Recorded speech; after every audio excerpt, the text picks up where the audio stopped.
Hello everyone, Assalamu alaikum. How are you all? I hope you are well. Welcome back to my channel in this new video.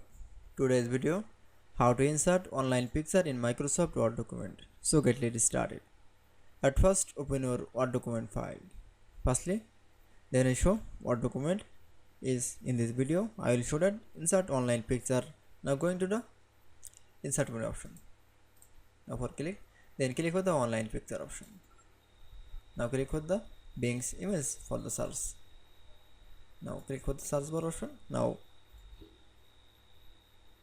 any search image for type. Then keyboard press from the enter. That's it. Then I show image. Then any source image. Now I click. Then click on the insert option. That's it.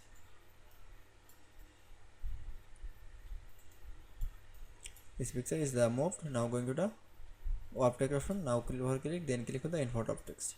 That's it.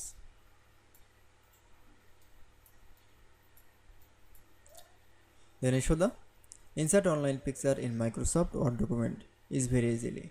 I hope to enjoy the video. Please like, comment, share and subscribe my channel. Thanks for watching my video.